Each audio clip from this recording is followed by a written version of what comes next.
नमस्कार जय जगन्नाथ मु सौम्य स्वागत करुछि आपण मानकु सत्य डिवोशनल यूट्यूब चैनल को। तो चलंतु आरंभ करिबा भक्त कवि बलराम दासंक विरचित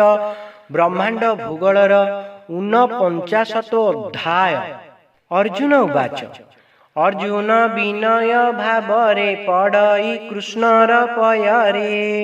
हे नारायण दीन बंधु उद्धार तोर माया सिंधु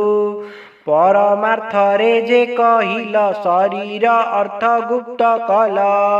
शरीर पिंगल के कही धनिकी के अबा अटई पथे जे आत जात हेला ताकू नयने के देखिला तुच्छ पुरुष के अटई प्राणनाथ टीके बोलाई निज देह टीके पुण द्वार टीके अटई जान निर्णय करी मोते कह मनरु फेड मो संदेह। श्री भगवान उवाच कहन्ति जगत सोदर शुण अर्जुन तत्वसार जीवटी पिंगला अटई धनी पुरुष मन कई जहु होइला प्रात काल शरीरे घोटिला ककाल काल घोटन्ते जीव गला शरीर शून्य जे होइला ए देहु छाड़ी जाते मन पिंगला करई भ्रमण शबद गृह कही शबद दूर होई गृह बाहरे पुण पुण पिंगला करई भ्रमण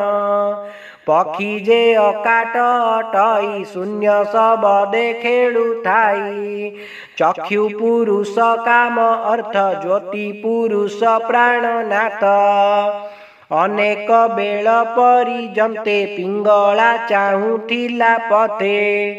जहु जे धन नइला पिंगला मने विचारिला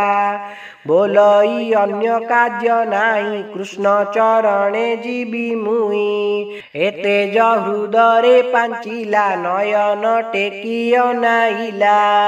देखिला परम ब्रह्म ज्योति पद्म पादरे कला स्तुति आहे सुजन जने शुण पिंगला दीक्षा मने घेन भणिले बलराम दास पिंगला पादे मोर आस। इति श्री ब्रह्मांड भूगोल वर्णने हरि अर्जुन संवादे 49 अध्याय समाप्त।